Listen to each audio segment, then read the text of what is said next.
Ahí estoy enviándoles un grafiquito ahí. Buenos días con todos, esperamos se encuentren excelente. Bueno, nos encontramos ya en el último módulo. Recordarles que este módulo termina el 12 de julio. Vamos hoy día a ver, en este caso, dos temitas con el doctor Tomás Fontaine. Ya ustedes se van a dar cuenta de la experticia que tiene. Dentro de este módulo 6 va a ver subtemas como la introducción a la sistematización de experiencias y el proceso de sistematización, cómo realizarlo, ¿no? Bienvenido, doctor Tomás.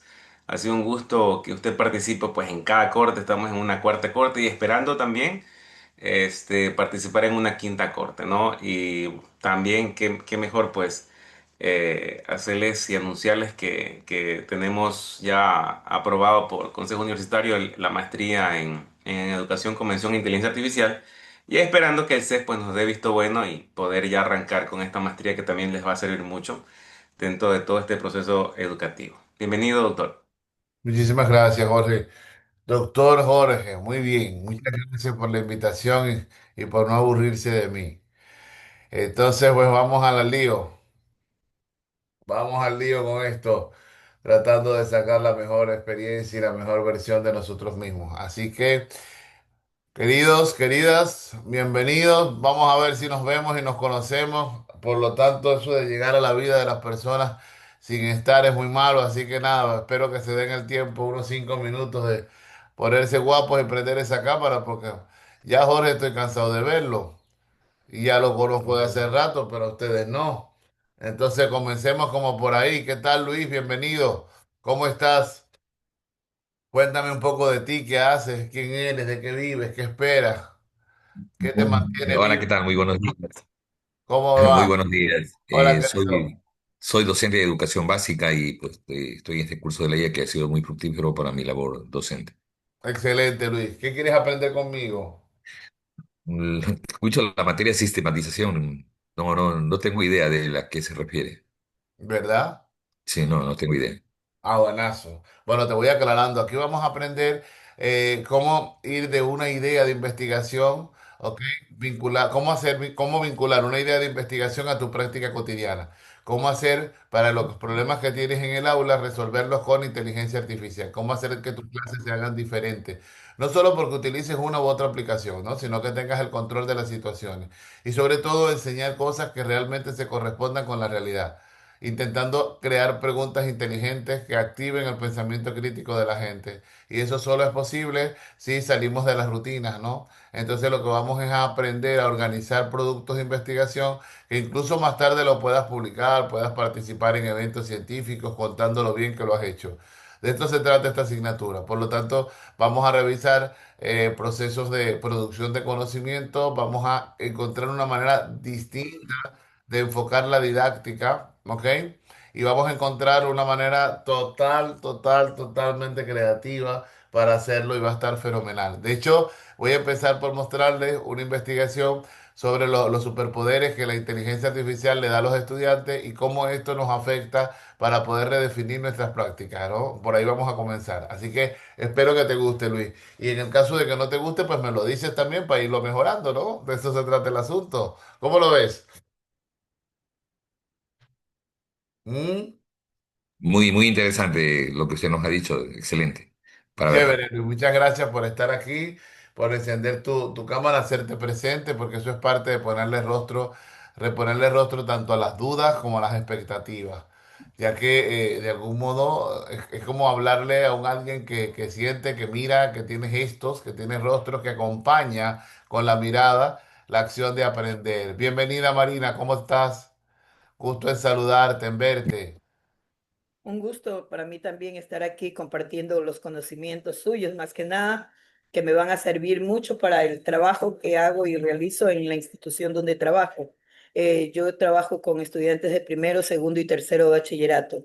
Ah, buenazo. Estoy a la expectativa de lo que usted nos va a indicar, porque también estoy, igual que el compañero, nula. Voy a conocer. No, nula, no. Ustedes tienen mucho que contar, sobre todo porque la experiencia de formar personas te hace acumular estrategias que a veces no sabes que tienes y que muchas veces pues las rutinizamos, le restamos el valor que tiene. En este modo lo vas a aprender a elevarlo al nivel de investigación, cómo convertirla en una investigación que puedas publicar, incluso ahora que tenemos próximamente en la universidad la Semana de la Ciencia. Así que estos productos los pudiéramos presentar y que mucha gente que esté en el ministerio les exigen publicaciones para avanzar, para ascender, pues este es un camino práctico para poderlas hacer. Vamos a aprender a sistematizarlas, ¿bien? Un Pero gusto. gracias por tu interés, Marina, y gracias por estar acá. Tony, ¿cómo estás?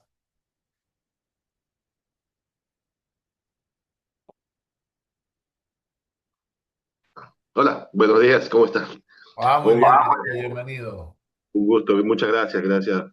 Expectante con, con, con este curso. Bueno, mi esposa lo hizo la otra vez y yo la escuchaba pues cuando tenía con usted las clases, me pareció muy súper chévere, muy interesante y ahora ya como alumno voy a estar acá pues también recibiendo todo, ya de primera mano, pues, ¿no? Qué bueno, Donny. Me da mucho gusto que acompañes a tu mujer en el proceso de formación. Yo siempre he creído que un hombre libre es un hombre que crea condiciones para que su pareja sea feliz. Y además de eso, eso le da mucha solvencia a la relación, porque creo también firmemente que solo jode en la vida aquella persona que no es feliz. Por lo tanto, cuando uno crea condiciones para que la persona aprenda, sea libre, pues entonces se crea un nivel de afectividad muy cercano, porque nadie se pone bravo porque el otro contribuya a su alegría y a su permanencia. Además, es una manera de cuidar, de amar. Eso está bien. Eso habla muy bien de ti, querido. Muy, muy bien de ti. Y mira, Marina te está haciendo barra. Pero es que es verdad, ¿no? Cuando un hombre cuida a su pareja no es porque la llena de tareas ni de actividades domésticas, sino porque crea escaleras para que ella suba. Y luego que sube también uno va subiendo con ella para que la cosa esté a buen nivel. Chévere, querido. Muy bien, gracias Donny por estar aquí. Escuchemos a dos personas más y luego yo suelo decirle en en mis primeras clases, me doy un tiempo allí para que me pregunten lo que les dé la gana, lo que quieran, personal, profesional, porque bueno, uno llega a la vida de la gente y siempre tiene cosas, ¿no? Entonces las personas pues tienen ahí como que quién será este man, de dónde viene, qué es lo que hace, por qué es así, en fin, tiempos para conversar. Y esto solemos hacerlo pues los primeros días, el primer día, y ya lo demás vamos al lío. A ver, ¿alguien más que se quiera presentar? Nadie. Mm, no puedo creerlo. Bueno, a ver, pero igual también lo respeto, no ando con esos afanes. Adicional a eso, bueno, vamos al paso número 2 de mi estructura y es preguntarle o darles la libertad de que pregunten lo que quieran conocer de este profesor. Bien, vamos a conocer lo que quieran.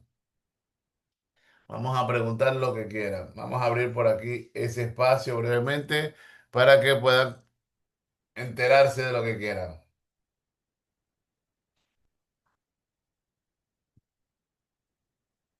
Ujú, ujú, ujú, ujú, ujú, ujú.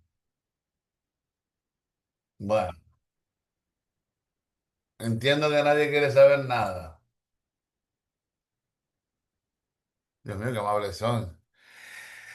De Gaby Armijos. ¿Qué pasó, Gaby? Si Gaby Armijos es la misma que yo conozco, es una compañera de la universidad, vamos a ver, que es cantante, que es de química. Si mi memoria no me engaña, ¿me equivoqué? No me he equivocado. ¿Cómo vas, No, no, querido? doctor, muy buenos días. ¿Cómo estás? Qué bueno tenerte por aquí.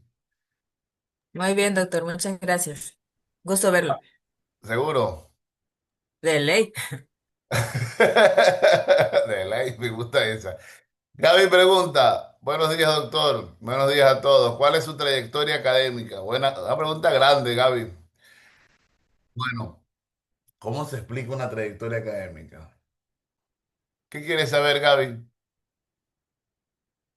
Tus estudios, ¿cómo, o sea, cómo fue avanzando? A ver, yo me gradué de psicopedagogo con mención honorífica summa cum laude.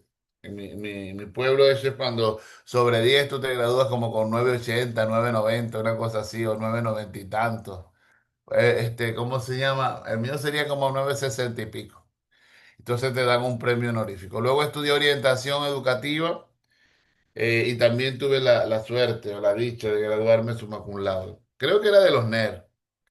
Después hice un máster en orientación y una especialización en métodos de investigación. Luego hice mi doctorado en ciencias humanas con el énfasis en la formación de investigadores. Luego hice mi postdoctorado en métodos, en metodologías aplicadas a las ciencias sociales y humanidades y participé en un segundo postdoctorado en teoría científica. Luego hice un doctorado adicional en estudios del discurso y me especialicé en el abordaje de la resistencia. Y finalmente estoy cerrando mi tercer doctorado en comunicación de la salud. Hoy en día trabajo con procesamiento del lenguaje natural y estoy ahí de entrar a la maestría. Suelo decir que cuando termino un programa, pues que no voy a hacer más nada, ¿no? Pero yo pienso que me van a amarrar, me siento como amarrado, si no hago nada. Y luego ahorita siento que estoy en el mejor momento de mi carrera porque estoy caminando en grandes ligas, ¿no? Estoy entrando a las grandes ligas de producción de conocimiento en el área en la que me formé. He perdido el miedo a dejarme ver, ¿no? Porque uno pasa por un tema de timidez, de estupidez, creo yo. Y he aprendido a cultivar mi propia voz en la producción del conocimiento, a saber que ya tengo madera para poder decir, no repetir lo que dicen otros, sino también atreverme a acercar mi visión teórica al proceso. Por supuesto, eso te da mucha autonomía en la vida ordinaria, te da mucha capacidad para cuestionar y también solvencia para saber desde dónde puedes partir para juzgar. Sin embargo, hoy más que nunca experimento una sensación de libertad enorme, porque bueno, me siento en libertad de juzgar los procesos, no las personas. Y por supuesto, de cultivar la mente para no perder el norte en lo que estoy haciendo. Eso sería como mi trayectoria académica, ¿no? Y bueno, y hoy estoy en varias universidades. Doy clase en mi U de Machala, que quiero mucho, en Broward International University en Miami, en Harrison en Miami. Estoy en varios doctorados vinculados como profesor invitado. Por eso cuando Jorge me invita a este curso, me gusta mucho, es muy fresco, pero ahorita me coincidieron los tiempos y estuvo muy bien en la mañana. A veces lo pongo a sufrir, le digo, Jorgito, si puedo en la tarde, si no, búscate otro. Pero él me ayuda y se queda conmigo. Entonces, eso sería lo poco que he hecho en este tiempo de mi vida. A mis 40 y qué, 47 años he hecho esa vuelta. Y aquí estoy, preparándome para una vejez con dignidad. ¿Cómo ves? Eso es lo poquito que he hecho. Buena Bueno, organización de fuera su de viejo tiempo. me puse youtuber. Ah, Qué buena organización de su tiempo. ahí voy, ahí voy. Estudiar es una pasión, no es una prótesis, es mi estilo de vida. Pienso que es eso, ¿no? Por eso no me pesa. Es parte de mi diario vivir. Y no por acumular, por tener. Es que si no lo hago, siempre cometo estupideces cuando estoy alejado de los estudios. Mi tiempo tiene que estar enfocado en eso. Y como, ¿cómo se llama? Pues se me dan bien las letras, ¿por qué no crecer? Es lo que me he preguntado. Así que gracias, Gaby, por dejarme presentarme ante las personas. ¿Qué quieres aprender aquí, Gaby? Tú que me conoces, que hemos compartido el terreno.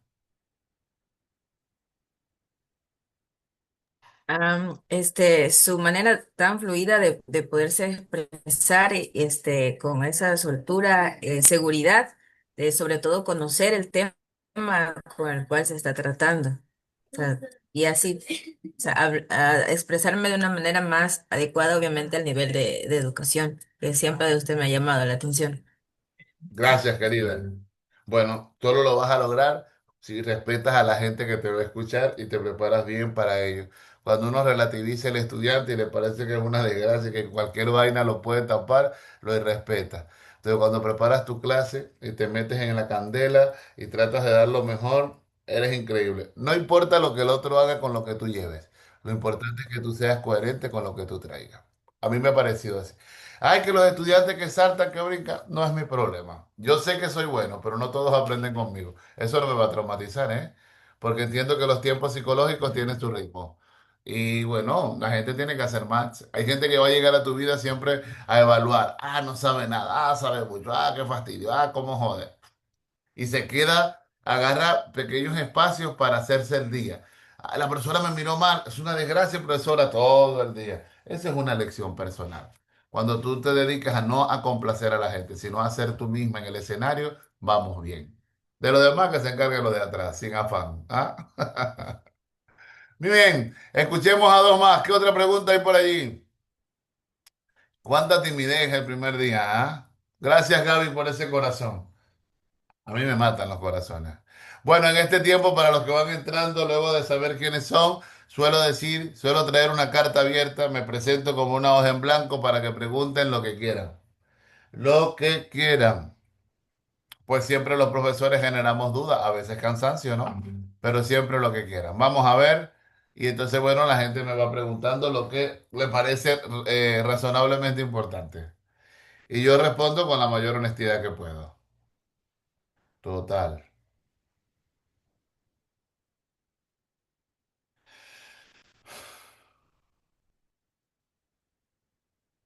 Muy bien. ¿Alguien más? Bueno, ¿qué les parece si sacan un Santo Rosario y lo hacemos juntos?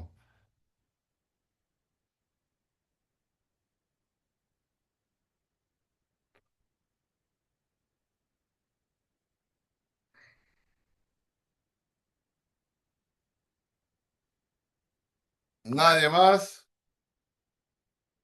Ay, Dios mío, esto va a ser divertido, divertido, divertido. Vamos a hacer un jueguito ahí tipo violento. Déjenme saber quién están detrás de esas cámaras para ver esos rostros y ya luego la pagan si les da libertad.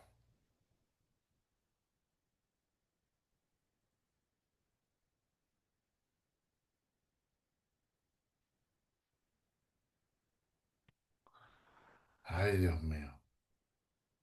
Ay, Dios mío. Esto va a estar duro para mí. Bueno, pero vamos a ser respetuosos de la identidad y de la libertad de cada quien. Bien, equipo. Esta actividad la vamos a dividir en tres bloques. Bloque número uno, les quiero enseñar la percepción que tienen los estudiantes del uso de la inteligencia artificial en un estudio que estoy levantando. Escenario número dos, vamos a realizar de ahí en adelante unos ejercicios prácticos para poder determinar cuáles van a ser las áreas en las que van a hacer el proceso de investigación que van a levantar. Escenario número 3, vamos a empezar a diseñar las secuencias didácticas, ¿ok? Con las que vamos a trabajar. Pero esto no va a ser lo clásico de inicio, desarrollo y cierre. Vamos a trabajar con una estrategia didáctica que nos permite reconfigurar la manera en que damos las clases. Para que la semana que viene, cuando tengan la experiencia de traer la aplicación, vamos a organizar en qué consistió la experiencia y podemos armar la ponencia que más tarde vamos a presentar en ¿cómo se llama esto? En la Semana de la Ciencia. Este es el giro que vamos a tener. ¿Estamos de acuerdo? Por favor, regálame un emoticón indicando que están oyendo y que están de acuerdo o no de acuerdo con mi planteamiento. Y en el caso que quieran algo diferente, me lo hacen saber a partir de este momento. ¿Está bien? Ok, llevo tres, cuatro, tres más, por favor. Perfecto. Bueno, vamos a comenzar. Atentos. Esto que les voy a mostrar es el producto de un estudio que llamé Superpoderes que la IA le otorga al estudiante. ¿Bien? ¿Por qué superpoderes? Pues es una representación metafórica en la cual aludo o parto del principio que en la medida en que la gente va ampliando su capacidad de uso y de fuerza con la IA, va logrando actividades que antes impensables. Totalmente impensable. Déjenme verificar. Ok. Regáleme, por favor, vamos a trabajar con el chat de acá de Zoom. Me dicen, por favor, con el número uno si ven mi pantalla. Con el número uno me indica si ven mi pantalla, por favor, en el chat. Perfecto, gracias, Gaby. Muy bien, Eliana. Muy bien, excelente. Acá, entonces. El planteamiento sería el siguiente. Para poder trabajar para un estudiante siempre tenemos que conocer cuál es la percepción que tiene. Mi labor como analista del discurso ha sido utilizar esquemas lexicométricos para poder abordar las líneas de pensamiento de mis estudiantes y de esta manera saber cómo cualificar sus perspectivas analíticas. Entonces, lo primero que voy a mostrarles es esto. Vamos, ¿qué vamos a hacer? Bueno, la tendencia del primer paso con el que nos vamos a guiar será el siguiente. Vamos a ver algunas claves para pensar el proceso de entender las clases de modo diferente y lo vamos a hacer desde una perspectiva post-humanista. Luego vamos a mirar los superpoderes que encontré y luego vamos a ver la implicación que tiene para la docencia. Esto sería el primer plano. Por favor, en la medida en que vaya cerrando cada uno de los aspectos, iré preguntándole a cada quien cuál es su inquietud sobre y cuál es la pregunta que trae, ¿no? Esto es parte de la evaluación del módulo, con lo cual no basta con estar, sino que hay que saber estar. Y ahora sí, mi gente, vamos con la primera. La primera tiene que ver con cómo la IA está de alguna manera transformando el modo en que nosotros nos acercamos al conocimiento. Lo primero que hay que entender como maestro, mis colegas, es que, a ver, esto no es el futuro de la educación, esto es el presente de la educación. Esto significa que al cambiar estructuralmente el cómo conocemos, esto nos invita a pensar que la IA deja de ser un recurso para convertirse en un agente activo del conocimiento. ¿Qué significa que sea un agente activo? Estamos partiendo de la idea de que en el poshumanismo, que es una corriente epistemológica que nos habla de un hombre más allá del hombre, ¿ok? Fíjense Parece que bien, no un hiciera nada ni fue la mala. hombre Que nada más con la allá vida del de como hombre. Ese hombre que va más allá del hombre requiere una mediación porque la IA le ofrece particularmente, y aquí estaría la clave, nuevas formas de comprender, de escribir, de organizar, de decidir, de aprender. Esto no significa Esto no significa que la IA sea o no bienvenida a mi espacio educativo. Significa que mi aula de clases ya cambió. Porque por más que yo utilice el poder para decirle a la gente que no abra un teléfono, que no use la tecnología, esto no va a pasar. La gente lo va a usar y punto. Con lo cual estamos viviendo una transformación estructural. ¿Esto qué pasa? Que en la actualidad nosotros tendríamos que pensar en que nuestro estudiante es una persona que tiene capacidades ampliadas. Capacidades ampliadas. Esto significa entonces que puede leer más, pensar más, criticar más, siempre que nosotros hagamos la dirección correcta. Muy bien. El segundo elemento que me interesa que tengan en cuenta es el siguiente. Cuando hablamos de IA, Cuando hablamos de la IA, estamos diciendo que el estudiante pues ha cambiado totalmente. El estudiante que vamos a tener en presencia y uso de la inteligencia artificial es totalmente diferente al que teníamos cuando la IA no era bienvenida a nuestra aula. Esto significa que la subjetividad en el manejo del conocimiento también está cambiando. ¿Qué pasa? El estudiante reconoce que tiene superpoderes. ¿Y cómo llamamos qué llamamos a un superpoder? A esa capacidad ampliada de enfrentarte a la información y obtener de ella un conjunto de respuestas, ¿ok? Que totalmente funciona de una forma expedita y pronunciada respecto de lo que yo haría solo. Por ejemplo, si yo me siento a leer un paper, me voy a tardar, ¿qué será? 20 minutos, pero si le digo a la IA que me lo reduzca en 5 bullet points, se va a tardar 5 segundos. Entonces, si yo tengo esa capacidad de saber hacer y además de eso la vinculo a la capacidad de responder a mi intencionalidad comunicativa, pues es una vaina loca. En consecuencia, el estudiante se convierte en un sujeto epistémico expandido. ¿Por qué epistémico? Porque, vamos, lo epistémico viene de epistemología y esto tiene que ver con producción del conocimiento. Es decir, un estudiante se convierte en un sujeto que produce conocimiento de forma expandida. ¿Por qué expandido? Porque no basta con lo que él conoce como humano, sino que se adhiere la prótesis poshumanista, la prótesis tecnológica, y esto le da el poder de tener una visión muchísimo más global. Y aquí es donde empieza a pasar aceite mi maestro, mi docente. Si yo tengo un estudiante que tiene capacidades posthumanas y yo me presento como un humano solamente, por supuesto voy a estar en un desbalance tremendo, porque mi estudiante va a tener la capacidad de romperme. Y entonces nosotros nos defendemos sintiéndonos ofendidos. Es decir, el muchacho nos respeta, mira qué hace, guarda el celular. Cuando usted se reconozca haciendo ese tipo de cosas, implícitamente usted se está reconociendo como una persona que tiene miedo y al tener miedo se ha paralizado. No ha encontrado el mecanismo de poder juntarse, de poder atreverse, de poder identificar qué pasa dentro de la realidad que usted vive. Entonces, moraleja, en este primer momento quiero recordarles que su estudiante ya no es solo un cristiano que entra así como usted hoy día. Nada más entró, dejó su nombre, pagó esa vaina y empezó a hacer otras cosas. No, su estudiante es un sujeto epistémico expandido. Veamos la tercera idea. Bien, cuando hablamos de automatizar, automatizar pareciera ser una palabra, un verbo que, vamos, de impactante. No funciona así. Entonces, ¿qué pasa? Que cuando automatizamos, el que automatiza crea conexiones lógicas para producir dispositivos de alguna manera caracterizables. Entonces, cuando nosotros llevamos la posibilidad de automatizar a nuestra clase, alteramos la manera en que las tareas son presentadas. Si en esto me voy explicando, pues cuando automatizo, uno de los elementos claves tiene que ver con la obtención de productos rápidos, ¿ok?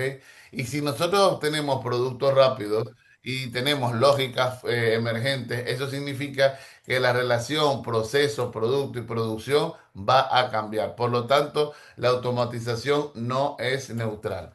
Y al no ser neutral, activa esquemas de desarrollo mental brutales dentro de clase, porque ya no necesitas que las cosas se produzcan con rapidez. Ahora lo que necesitas es entender qué hacer con eso que se está generando. Con lo cual, recuerden, todo lo que se automatiza de neutral no tiene nada.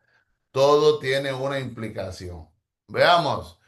Basado en esto, entonces la universidad, usted en su escuela como maestro, ¿ok? Tiene que liderar la adopción de una crítica frente a la IA. Dime, Gaby. O sea, doctor, cuando habla de neutral, o sea, como que no, o sea, es como que escuchar y asentir o sea, ¿cuándo es neutral? O sea, para saber que la automatización no es neutral.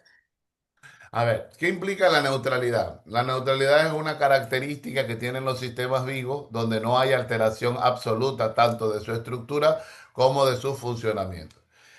Si a nosotros asumimos, Gaby, que la automatización es el producto de la ejecución de un algoritmo, el algoritmo no nace solo, no, el algoritmo es creado con una intención de hacer un algo.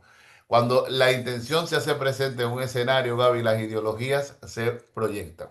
Por ejemplo, yo quiero, que un algoritmo me permita hacer una planificación instruccional de forma rápida. La pregunta es, ¿qué características va a tener esa planificación instruccional? Esa característica que asume la planificación instruccional tiene de fondo, Gaby, una filosofía que la anima, una perspectiva teórica que la impulsa y que quien ha planificado el algoritmo ha tomado partida de esos rasgos para institucionalizar ese modo de responder que va a tener la máquina. Tomemos en cuenta que estos sistemas aprenden de forma supervisada y no supervisada. En un primer momento hay personas detrás que están a través de los clics y de los likes eh, legitimando un factor de producción del conocimiento y diciéndole a la máquina que aquello que hace definitivamente está bueno y por eso la máquina siempre te pide un like para tener una retroalimentación. Ese like que te está pidiendo, si tú se lo das, es porque estás reconociendo que esa estructura lógica tiene correspondencia con tu estructura teórica y por lo tanto esa recepción que tú haces tiene congruencia. Esa congruencia es teórica, esa congruencia es ideológica. Por lo tanto, ningún proceso de automatización, Gaby, se da de forma espontánea y carece de neutralidad. La neutralidad, entonces, como propiedad, te obliga a pensar de que hay extremos, ¿no? Hay tendencias que favorecen más una vía que otra. Y como tú al final, Gaby, eres la que terminas preguntando, pues tú preguntas desde tus teorías, tú preguntas desde tus saberes y desde tus inquietudes. Por eso, cuando tú automatizas, tú terminas seleccionando circuitos, terminas seleccionando estructuras, lenguajes, etcétera, que ponen de manifiesto tu voluntad de poder para generar un producto determinado. Entonces, al no ser neutral, técnicamente estamos diciendo, en la automatización hay ideologías, hay pensamientos, ¿ok? Hay tendencias, hay necesidades de control. Bien, con lo cual siempre hay que preguntarnos, oye, ¿qué hay detrás de toda esta vaina, no? Porque recordad que de donde hay personas siempre van a haber conflictos. Por lo tanto, quien está detrás de estas máquinas, de estos procesos, son personas que de algún modo van a favorecer una línea de pensamiento en relación con otra. Te pongo un ejemplo más. En Alemania hicieron un estudio porque consideraban que la IA era racial, tenía sesgos raciales. Y que, por ejemplo, en el reconocimiento de los negros, si, las máquinas del Gran Hermano, las cámaras, siempre miraban al negro como potencial ratero, ¿ah? Como potencial criminal. Entonces, técnicamente, los blancos podían cometer la falla, ¿ok? Pero en la búsqueda había mayor probabilidad de que el negro y el latino fueran señalados como como personas que de algún modo estarían cometiendo las infracciones. Ahora, ¿por qué esto? Resulta que estos sistemas se entrenan, que tiene que ver con el proceso de IA supervisada. Y en el entrenamiento, quienes lo entrenan son los blancos. Con lo cual, los blancos entrenan a la IA, favorecen el desequilibrio con el negro y aquí entonces este aparato empieza a generar esquemas raciales. De igual manera, por ejemplo, se veía que había una, ¿cómo se llama esta vaina? Que había un desbalance de género, en tanto que la IA tenía resistencia a comportarse como mujer y cuando era mujer tenía una conducta de mayor servilismo que cuando era hombre. Moraleja, los conflictos humanos se repliegan o se muestran en estas estructuras, con lo cual, repito, automatizar de neutral no tiene nada. En consecuencia, siempre es importante identificar cuáles son los elementos que de alguna manera alteran la percepción que tenemos de estas máquinas y del modo en cómo lo usamos. Por eso, en la IA, desde el punto de vista conceptual, cuando arrancamos con este boom, había muchas alucinaciones. Hoy cada vez son menores, porque nosotros hemos dicho like, like, clic, clic, y hemos dicho que sí a los productos que nos muestran. Y esto, por supuesto, genera un nivel de variabilidad importante. Gaby, si respondo a tu pregunta con esto. Sí, sí, doctor, muchas gracias. A ti por preguntar. Bueno, fíjense que estos son los criterios de entrada, ¿no? Vamos a ver entonces por aquí, creo que es el último que traigo y tiene que ver con la posición que tiene la universidad frente a esto. Cuando pienso en la universidad también pues pienso en la escuela, pienso en el aula. Yo creo que estamos en tiempos en los que decir no es lo menos inteligente que pudiéramos hacer como maestros. Contrario a ello, pues hay que invitar a que la tecnología venga, que entre al aula, ¿ah? Que la gente traiga su teléfono, que el chiquillo si lo deja, si el padre tiene como pagarle los datos, venga, que venga con el teléfono, no pasa nada. Porque no vamos a detener el contacto entre el hombre y la tecnología, no lo vamos a detener. ¿Por qué? Porque eso forma parte de nuestro ADN social. Tener un teléfono y a veces sentirnos desconectados nos lleva a experimentar una patología que en la actualidad toma muchas formas que se llama nomofobia. Es decir, ese miedo a sentirte desconectado. Mucha gente se levanta y lejos de ver con quién amaneció, dice, ¿dónde está el teléfono? A ver qué está pasando. Y se acuesta con las redes sociales, lo cual, a ver, no es ni bueno ni malo, es una conducta. La pregunta es, ¿estamos viviendo dentro de un marco tecnologizado? Y en ese sentido, ¿cuál va a ser nuestra postura? Entonces, creo que el maestro, que la universidad está llamado a la crítica. Y la palabra crítica, a mi entender, se ha prostituido en gran medida. ¿Por qué? La gente la utiliza como un adjetivo calificativo del pensamiento crítico. Y cuando he preguntado, ¿qué es pensar críticamente? Me dicen tres babosadas más grandes que la otra. Quiero detenerme aquí por lo siguiente. Emmanuel Kant, padre del criticismo, un idealista que marcó el siglo, que marcó la filosofía del siglo XX, y escribió la Carta de la Ilustración, y donde decía que el pensamiento ilustrado era aquel pensamiento que era autónomo. Un pensamiento ilustrado era aquel que no necesitaba guía, sino que se podía manifestar de forma libre, de forma autónoma y de forma cabal.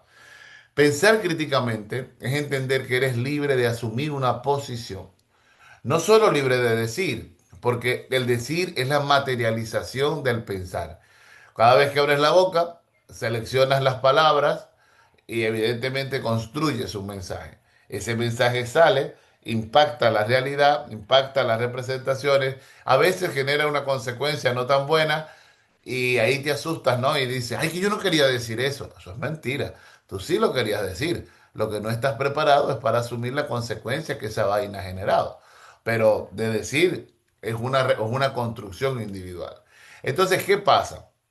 La experiencia me ha dicho que cuando no estamos preparados para la crítica, violentamos y decimos no. No, esto no lo puedes usar. No, no lo puedes traer. Ajá, pero ¿por qué, profe? Bueno, porque está prohibido. ¿Y quién lo prohibió? No, bueno, chicos, te dije que no y ya está. Eso tiene que ver con un principio medieval que se llamaba Magister Dixit. Es verdad porque el maestro lo dice. Y hoy eso no es viable. No porque la ley te diga que no, sino porque hoy lo que nosotros más hemos atesorado, que es el conocimiento, pues el conocimiento circula entre nosotros. Lo que nos toca es saber para cuestionar. Y cuestionar lo debemos utilizar como herramienta para poder garantizar una relación sana con el saber. Es decir, hoy no me interesa decirte cuál es la verdad. Hoy me interesa definir cuál es tu posición frente a la verdad. Y sobre todo, ¿qué puede pasar? ¿Qué puede pasar contigo cuando suceden algunas cosas? Eso es clave. Bien, hasta aquí me voy explicando. Regálenme en el chat el número 2 si me estoy dando a entender o los tengo aburridos. A ver, con el número 2 si me estoy dando a entender o los tengo aburridos, poco interesados. Ah, muy bien, gracias Ámbar, Eliana. A ver, los demás, unos dos más y me lo creo. Bien, perfecto, gracias. Si esto es verdad, entonces, mi gente de bien, la universidad y usted como maestro y yo también debemos potenciar la crítica. Pero también esta vaina tiene su revés. Cuando Kant habló de la crítica, la razón pura, nos dijo que los dogmatismos no los podíamos aceptar con los ojos cerrados. Porque al pensar autónomamente, nosotros tenemos que ver en las costuras las cosas. Lo que nadie nos ha dicho, o no sé si ustedes se lo dijeron, es que para criticar hay que necesariamente conocer. Si tú criticas desde la posición, desde el gusto, es una crítica irresponsable e irracional. ¿Por qué criticar? Porque a mí no me parece, a mí que me importa que a ti no te parezca. ¿Por qué criticas? Ah, bueno, porque entonces tienes que tener un marco de referencia para que la crítica tenga sentido. Si no es solo tu posición. Y tu posición es tan legítima como la mía. Con lo cual, si tú tienes más poder que yo en la institución, es posible que la tuya pese más. Pero a nivel de la racionalidad, no. Y hay algo que hay que tener en cuenta. Hay personas que no necesitan firmar ningún papel, que su conocimiento los asiste y se convierten en una figura epistémica, en una autoridad epistémica. Bueno, en balance, el maestro tiene que reconocer que es una autoridad epistémica en el ejercicio de la crítica y eso hace que deba básicamente vivir esto que está aquí. Investigar primero su voz. Cuando hablo de su voz no me hablo del tono, hablo básicamente del contenido de su voz porque esto es lo que le va a permitir construir marcos de formación que sean éticamente sostenibles. Si usted, maestro, no reconoce el contenido de su voz, está literalmente en la nada. Si sus clases son lo que dice el libro, estamos jodidos. ¿Por qué estamos jodidos? Porque no tiene una identidad creada y está convirtiéndose en un soldado del currículo. El currículo dice lo que hay que dar y usted repite, repite, repite, repite, pero pierde la capacidad de crear. Y se olvida que como maestro es el gestor del microcurrículo. Y como gestor del mismo microcurrículo tiene un laboratorio existencial para marcar los sentidos de la verdad. Aquí está la clave. Si usted es de los que va todos los días a clase, el primero que llega y el más que fatiga, si usted es de los que en su dieta diaria informacional solo tiene catálogos de ésica, de Stanhope y esas cosas, y no tiene claridad sobre cuál es la revista científica que se lee en su campo, cuál es la revista de divulgación que va a alimentar su contenido, entonces tiene urgente que hacer un match, porque no está consumiendo las vitaminas necesarias para mantenerse en vigencia en este siglo. Si no se alimenta conceptualmente diariamente, está desnutrido conceptualmente.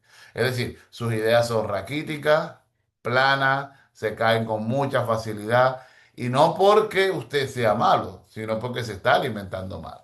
Bien, entonces uno de los primeros elementos que favorece la adopción de la crítica es ¿cómo se llama? Una dieta fuerte en actualidad para poder llegar a esto, a la legitimación de los aprendizajes. Su labor, va a ser la de legitimar aprendizaje. Y solo se puede legitimar si y solo si usted conoce el terreno en el cual está ejerciendo el poder.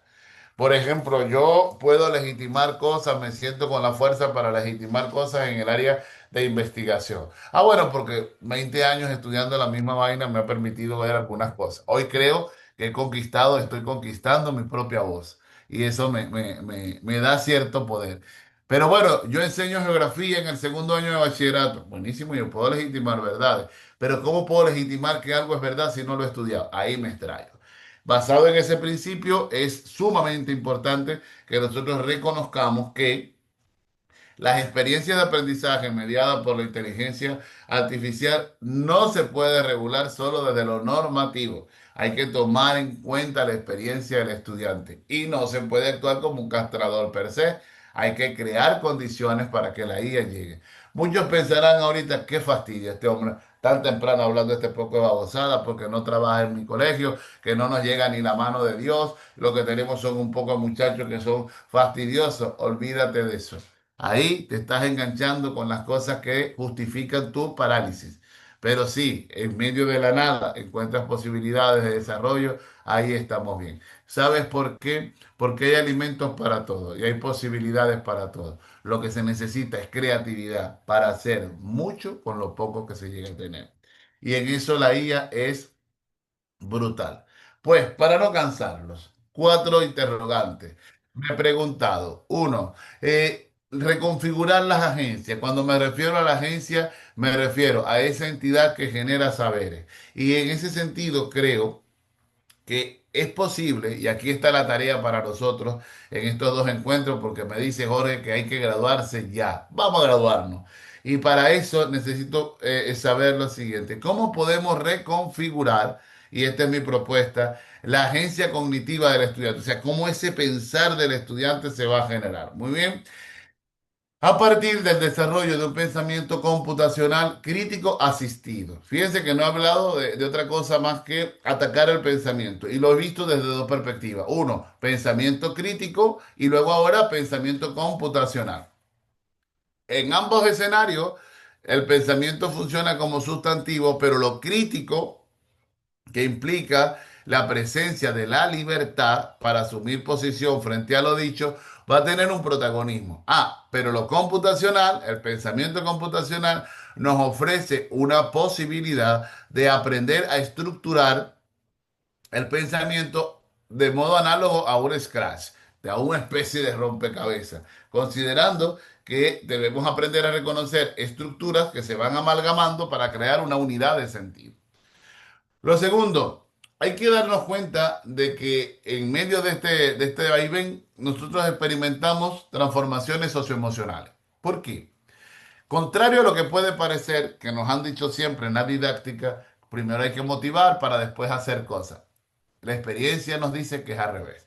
La motivación no impulsa la acción impulsa la motivación, es al revés. Cada vez que hago una cosa, se despiertan situaciones de excitabilidad conceptual, de excitabilidad corporal, que refuerzan la acción realizada. Si yo logro cuidar la motivación, tengo energía para que se dé el proceso de transformación.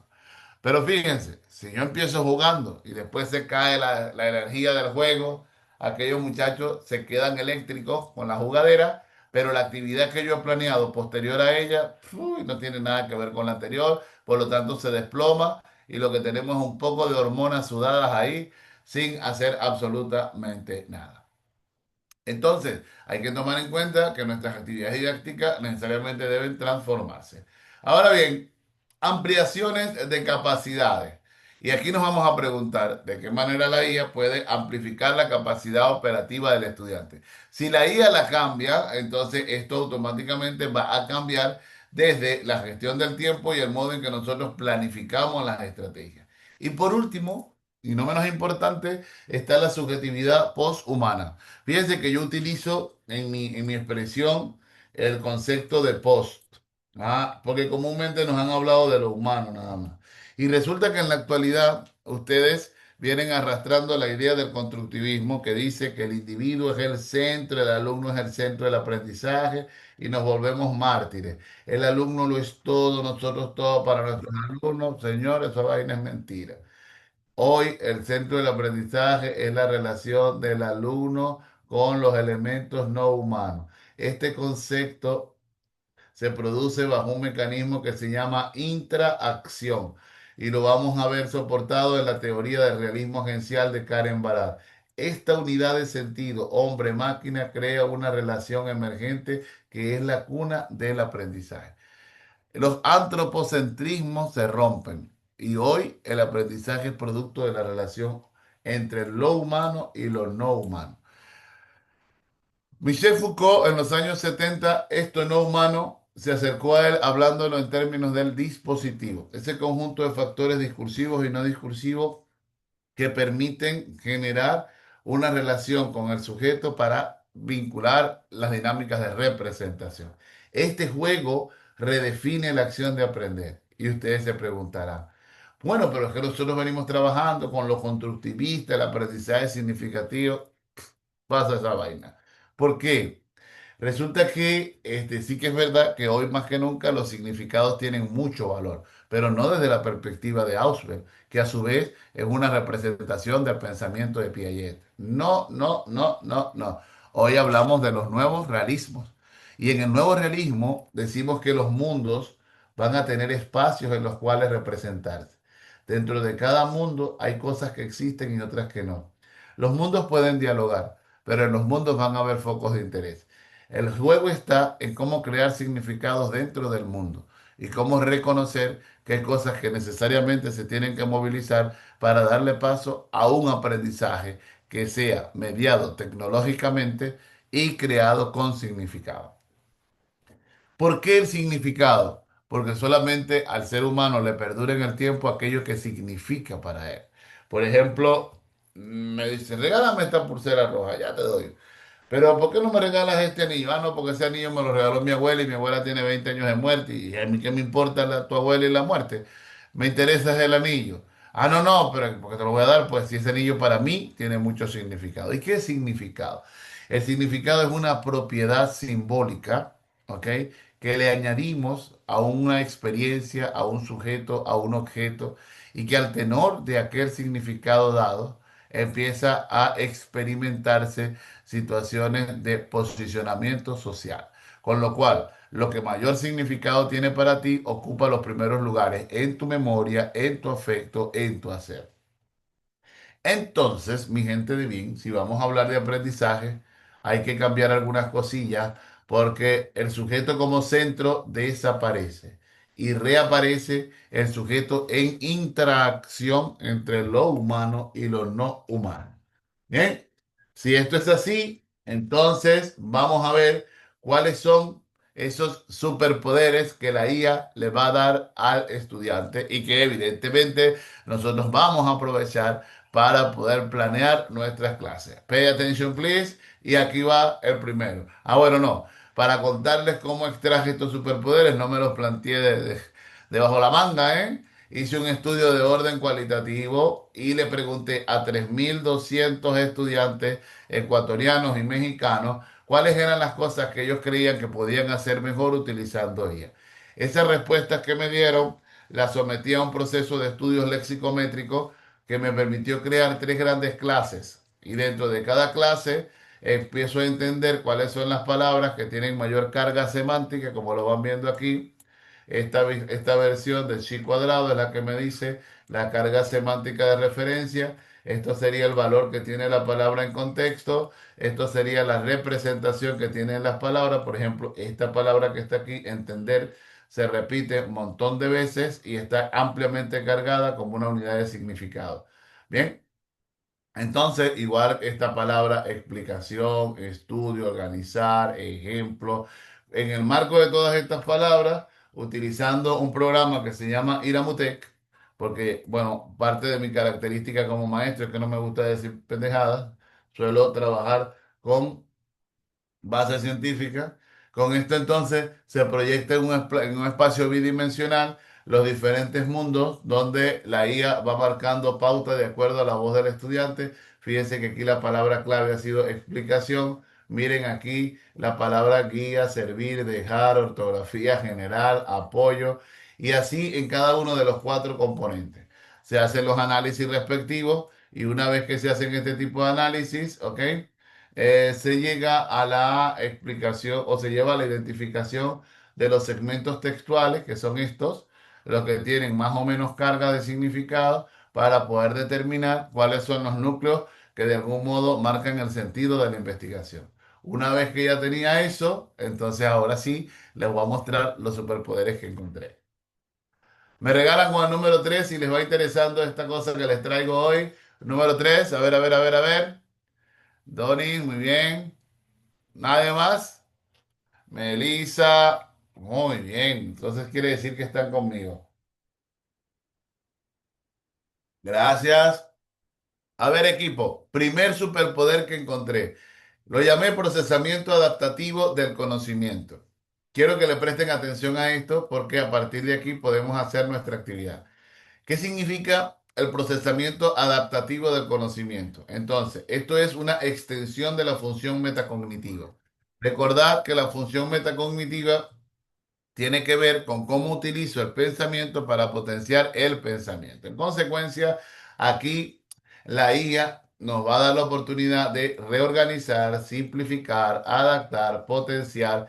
Y aquí hablo de aprendizaje significativo, pero ojo al Cristo, esto no es Ausubel, ¿bien? Sino la construcción de significados a la acción de aprender. No es Ausubel. Muy bien, este sería el primer superpoder. Veamos cómo se expresa. ¿Qué podemos hacer? Entonces, analicen estas características que tengo aquí en paralelo. Con este superpoder, ¿bien? Yo voy a tener posibilidad, rapidez en la comprensión de temas complejos. Voy a poder hacer prácticas personalizadas. Voy a hacer síntesis de la información, comprobación crítica y análisis de la información y habilidades para estructurar contenido.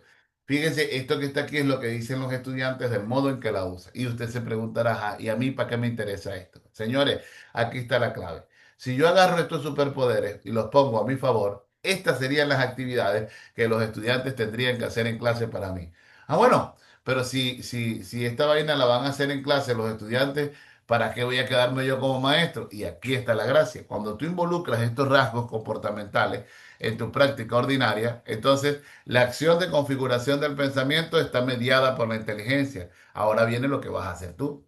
¿Qué vas a hacer con esto? Ya te lo cuento al final de esta primera parte, porque te he planificado una secuencia didáctica para que puedas romperla y dejarlos desafiados en el terreno. Para esto que ven aquí, yo les he preparado por acá, ya lo voy a buscar primero rapidito. Tururururu, tum, tum. Déjame ver si es esto. No. Les he preparado por aquí unos prompts, ¿ok? Ya va, déjenme buscarlos rapidito aquí. Les he preparado unos prompts para que los pongamos en práctica. Un ratico nada más, un ratico nada más. Ya te digo yo que estas cosas pasan en vivo. Bueno, a mí me pasan en vivo siempre, ¿eh? Vamos a buscar los prompts. ¿O los dejo para el final mejor? Sí, los dejo para el final, para no romperme la cabeza. Bien, y así los tengo conmigo. De todas maneras, esto de rápido, mucho. Entonces, en esta primera parte, nosotros vamos a tener estos elementos que van a servir para poder generar un procesamiento adaptativo del conocimiento. El segundo poder que encontré fue la optimización en la presentación del trabajo. Y utilizamos la IA para estructurar, estilizar y visualizar ideas. Entonces, estos serían los dos rasgos. Nosotros podemos pedirle que mejore en la presentación de trabajos, que mejore en la generación de apoyo de ideas para presentaciones y ensayos. Queda brutal. El tercer superpoder sería la gestión autónoma del aprendizaje. Bien. Y en este caso, la guía actúa para, vamos, como un planificador de tareas. Y además de eso se vuelve, a mí me gusta esta parte, un copiloto inteligente. ¿Qué hace? Nos permite hacer asistencia virtual. Yo puedo, y de hecho lo hago, planifico mi agenda con ella y ella me va mandando los mensajes. Escríbeme a tal hora a ver qué tengo pendiente. Organizamos con creatividad los paneles y por supuesto me da un uso productivo del tiempo. Hay mucho temor en relación con la IA y la ética, ¿no? Porque queremos pensar que la IA a veces atenta contra lo ético porque el estudiante copia y pega, en fin. Pero la verdad es que nosotros la podemos utilizar como un catalizador del deseo de saber y una especie de pensamiento crítico guiado. Entonces, miren a ver, yo aquí puedo utilizarla para generar lluvia de ideas, para generar pensamiento crítico, incluso para hacer gestión emocional. Yo es que he experimentado esto y me ha encantado porque puedo crear mi propio terapeuta ajustado a mis necesidades. Aquí los maestros tenemos mucho que hacer en la curación inteligente de la información. ¿Qué implica curar contenido? En reconocer cuál es el contenido cierto del incierto. En todo caso, ella va a ser un agente de intermediación cognitiva. Con la IA puedo hacer búsquedas rápidas y síntesis de información, puedo hacer resolución inmediata de dudas, puedo hacer comparación crítica y de búsqueda y puedo hacer verificación de hechos, ¿no? También puedo hacer una composición argumentativa asistida. Esto de argumentar es complicadísimo. A los maestros nos cuesta mucho y a los profes y a los alumnos también. Nosotros estamos acostumbrados a describir, pero de argumentar, ¿por qué nos cuesta tanto argumentar? Porque no sabemos manejar las pruebas. Entonces, esto nos permite no solo, bueno, hacer corrección de textos, sino también modular esa manera de generar los argumentos y las adecuaciones estilísticas. Veamos en la acción, implica dar pensamiento crítico, generación de ideas, mejorar la redacción y se la culpa a la persona, ¿no? Y dice, este profesor habla enredadísimo, no le entiendo ni jota lo que dice. La pregunta es, ¿cómo no lo voy a entender si el hombre habla español y tú también? Ah, hay una teoría lingüística que se llama la teoría del registro. Y resulta que el hombre utiliza registros léxicos que para mí son poco familiares. La pregunta es, ¿la culpa es del hombre o de la ausencia de recursos léxicos que tenemos en nuestras cabecitas? Esto significa entonces que a veces yo puedo ser hablante nativo de un idioma, pero cuando no tengo la riqueza léxica de la comunidad a la que pertenezco, entonces me pierdo, porque no he consumido en mi dieta informacional la cantidad de palabras que requiero para poder interactuar de forma efectiva con un ciudadano. Por lo tanto, cuando usted sienta que el otro no enredado, pregúntese, ¿él está enredado o el enredado soy yo? Y si estoy enredado, la pregunta es, ¿por qué me enredo? Ah, porque no tengo los recursos léxicos para poder entrenar mi mente en esa dirección. Un ejemplo, el aprendizaje de un idioma. When do you want to learn English, you will experience, you can experience a bad sensation in the interaction. Mi inglés no es fluido porque a ratos tengo que encontrar, conectar la palabra. Pero bueno, la busco en mi mente y si la tengo la pego. Si no, ahí me queda una especie de laguna. Sin embargo, funciona. Ahora bien, mucha gente tiene el español y le pasa como en el inglés. Al no tener la palabra, no sabe cómo conectar. Y como no conecta, se frustra en la acción comunicativa y manda eso al carajo. Ay, no va a hacer nada. Ay, no me gusta nada. Y por supuesto, esto es muy psicoanalítico. Cuando el yo se siente atacado, automáticamente, perdón, cuando el yo se siente vulnerado, el ser humano ataca, porque es una manera de protegerse contra la ansiedad que le produce el sentirse desnudo ante la presencia del otro. Estos mecanismos se llaman mecanismos de defensa y sirven justamente para proteger la identidad. Y esta identidad que se protege es la que termina por garantizar que necesariamente nos negamos a aprender y al mismo tiempo que nos negamos a aprender, ratificamos nuestro estado de tensión, de parálisis paradigmática. Bien, una de las bondades adicionales que tiene esta IA es que yo la puedo convertir en mi tutor de aprendizaje. Por lo tanto, yo puedo personalizar el ritmo de aprendizaje. Por otro lado, puedo hacer retroalimentación inmediata de errores. Esto puede servir un montón para que yo pueda, ¿cómo se llama? Esto puede servir un montón para que yo pueda en este momento programar mis propias IA dándole estos rasgos para que funcione. Luego tendría, y es la última, la conciencia ética asistida. Y esto significa básicamente que nosotros podemos acercarnos, ¿ok? A los límites y las posibilidades que tiene la IA como una agencia crítica en la construcción del conocimiento. Yo aquí, entre las cosas que destacaba, rescataba, era el uso ético y responsable de estas herramientas. Bueno, y una vez que he llegado hasta aquí, no sé si sobre esta temática, antes de dar el cierre de este primer momento, tenemos algún comentario, alguna llamada de atención que quieran compartir, para luego hablar del docente frente a todo esto. ¿Qué me dicen? ¿Qué les dicen estos superpoderes? ¿Ya estaban en conciencia de ellos? ¿Lo tienen súper que claro? ¿Qué me dicen? ¿Qué me cuentan? ¿Mm? ¿Qué me cuentan de esto? Mira que venimos a aprender un paradigma emergente y estamos con el viejo. A ver, bueno, el viejo soy yo, ¿no? Pero más con el cuento del paradigma viejo. ¿Ah? ¿Qué me dicen? ¿Qué les deja lo que les digo? ¿Les fastidia? ¿Les atormenta? ¿Les deja que pensar?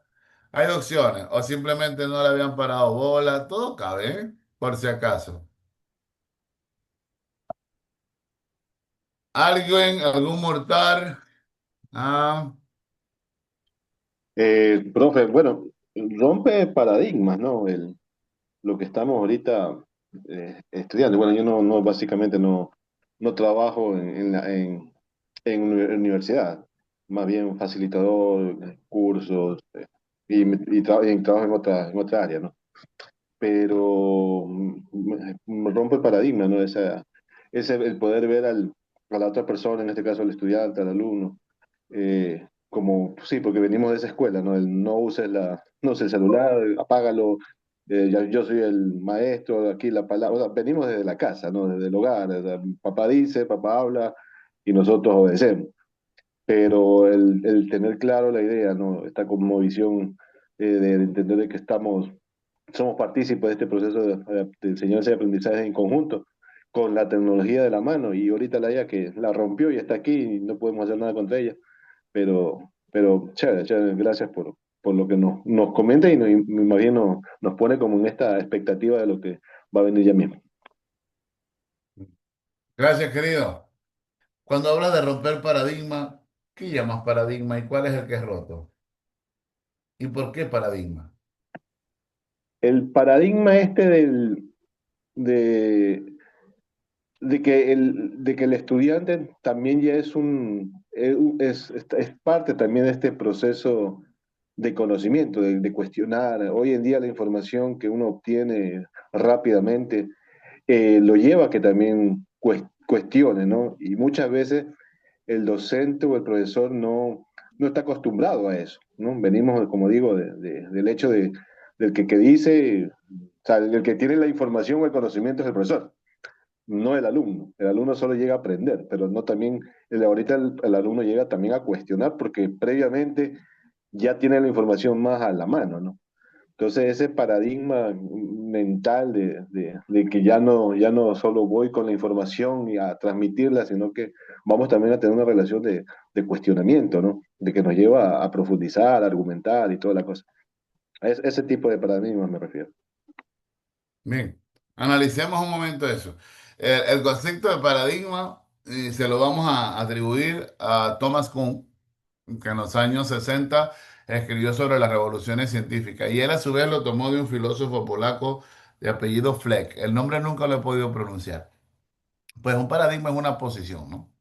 Es una posición, un enfoque que se tiene frente a una realidad. Asumir un paradigma implica no solo asumir el acto de decir, también implica asumir la carga ideológica que trae consigo. Cuando tú asumes, cuando tú reconoces, fíjate bien, y qué interesante eso, que hay una ruptura de paradigma, en esa ruptura el alumno pasa de ente pasivo a activo y el docente de dónde a dónde pasa. Se supone que si el paradigma se rompe, él no se puede quedar en el mismo lugar. Si le das el poder al alumno de que cuestione, ¿cuál sería la posición del maestro? ¿De ser cuestionado tal vez? Es un escenario. ¿Pasa a la retaguarda tal vez? se vuelve un legitimador. Porque aquí viene una vaina interesante. Cuando hablamos de la ruptura, el docente cuando habla de la ruptura siempre habla de la ruptura del otro, pero no habla de la ruptura de sí mismo. Y por eso, a mi juicio, no avanza. Porque creemos que el paradigma no nos invoca, no nos convoca. Y ahí tenemos una ausencia. Cuando hablamos de un giro, de un cambio en el paradigma, nosotros también cambiamos. Pero la pregunta es, ¿cambiamos y qué postura agarramos? Si yo cambio porque me vuelvo tolerante, estoy jodido porque no he cambiado. Lo que estoy es tolerando. ¿Y qué significa tolerar? Significa ceder ante la presencia de un otro que inicialmente es potencialmente adversivo. Pero al ceder, cuando hablamos de tolerancia, va a haber un cansancio frente al otro. Y por eso el docente pues termina a veces explotando. ¿Y por qué explota? Bueno, porque estaba cediendo y llega un momento en que ya no quiere dar más. Y cuando no quiere dar más, manda el carajo todo. Y ya está. Y vuelve a asumir su poder. Ah, pero entonces nunca lo ha dejado. Nunca lo ha dejado. Y es allí donde viene ¿cómo se llaman? Ciertas desavenencias en la configuración de la interacción didáctica. Nosotros creemos en un cambio porque hemos redefinido el escenario en el que nos movemos, pero tal cambio no ha habido. ¿Y cómo sé que el cambio no lo ha habido? Porque bueno, la educación sigue tan direccionada como ahora y nosotros estamos tan condicionados como ahora. Te pongo un ejemplo. Desde las 9 de la mañana los he invitado a que sean parte de este proceso y solo unos pocos deciden estar de forma íntegra. Si estuviésemos en la presencialidad, ¿dónde estuviesen las caras metidas? Pero bueno, estamos atrincherados en el no hacer, en el no estar. ¿Eso sería parte del cambio de paradigma?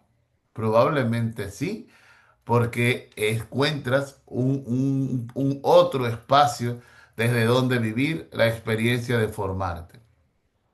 Y esto implicaría entonces que me sienta en la autonomía de poder simplemente desaparecer del escenario, aun cuando me digo a mí mismo que estoy en la acción de aprender. Pero sé y soy consciente que todos mis focos no están puestos en este momento. Pero para no perderme y no perderlos, esto de cambiar el paradigma se pone a debate porque el paradigma no es más que una construcción ideológica que justifica la posición de los actores en un determinado contexto. Ojo que no hablo de lugar, hablo de contexto, porque lugar y contexto son dos cosas diferentes. Entonces, ese posicionamiento en contexto hace que tú tengas acceso a diferentes y a diferentes alcances. Y a partir de allí, las cosas puedan o no tener sentido para ti. Entonces, mosca con esto que llamamos cambio de paradigma, no voy a hacer cosas que tengamos una fantasía y nada más. Bien, por favor, chequen ese código QR. En ese código QR lo pueden leer con su celular. De todas maneras, le acabo de pasar a Jorge para que lo envíe el grupo el link de los PROM con los que podemos trabajar. Gracias a ti, Donny, por darme la oportunidad de reflexionar sobre la noción de paradigma. Además, una palabra polisémica. Ya decía Thomas Kuhn que tenía más de 50 significados, ¿bien? Sin embargo, su carácter de posicionamiento ha sido clave. Y por supuesto, en la universidad, si lo queremos ver desde el punto de vista crítico, no podemos correr sobre las palabras. Hay que caminar a través de ellas. Y hay una diferencia importante. Correr sobre ellas es no disfrutar su carga semántica y pragmática. Correr entre ellas es dejarse permear por ese significado que te permite definir la realidad. Recordar que la palabra tiene un valor ontológico y todo lo que creamos se hace a partir de la palabra, lo cual no significa que no hayan entidades materiales previas, pero a tu mente entran solo aquellas que puedes denominar, ¿bien? Y eso lo haces, o bien por asociación, por representación metafórica, por designación, pero solo la palabra crea. Tú dices, ella es mi esposa, ella es mi novia, ella es mi enemiga, ella es mi amiga, esta es mi escuela, en fin, todo en la vida está hecho de palabras. Por eso la lengua lo transforma todo. Y te preguntarás, ¿hasta los conflictos? Claro, porque la palabra tiene la capacidad de activar la representación que tú tienes del otro. Y luego, claro, Tú le pones en la sazón, depende de tu nivel de variabilidad cognitiva y de tu capacidad para afrontar o digerir los conflictos. Por eso, la gente que es chismosa agarra cualquier varilla para armar una casa. La gente que de alguna manera lo vive de otro modo, no todo lo que le llega lo valora. Bien, hagamos un ejercicio chiquito. Ya estamos en posición de los prom. Ah, are you ready for the next start? Ah, are you ready for the next practice? Yes or no? ¿Sí? Ay, Dios mío.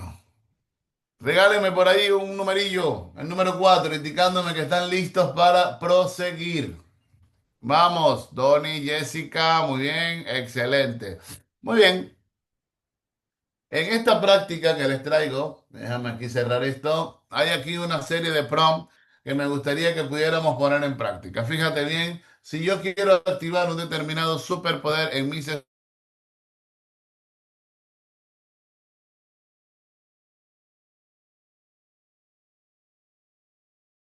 estudiantes, ajá, esto se colgaría, ¿qué sería? A ver, a ver, a ver. ¿Están ahí conmigo o esto se colgó? Creo que esto se ha colgado. ¿Algún ser humano que me diga que está ahí conmigo o esto se ha colgado? Sí, estoy viendo. Ah, gracias. Gracias, Nicole. Bien, entonces, vamos, ¿ya tienen todos los pros?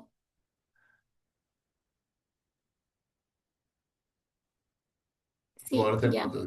Ok. De todas maneras, aquí los tengo. Cohorte 4 diplomado.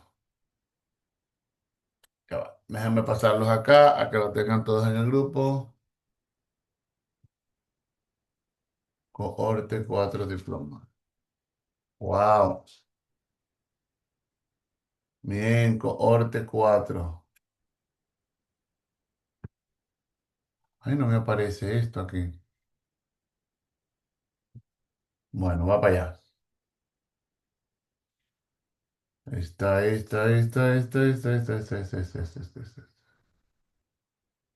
Muy bien, ¿qué vamos a hacer brevemente? Vamos a explorarlo nada más. Estos prompts están diseñados para que ¿cómo se llama? Nos aclaren la vida. Cohorte 4. Chicos, por alguna razón no me dejan andar.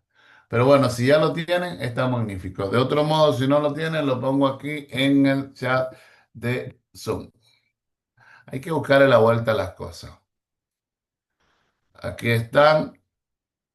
Bien, entonces vamos ahora a proyectar esto. ¿Qué pretendo? Por supuesto, no vamos a tener en esto, ¿no?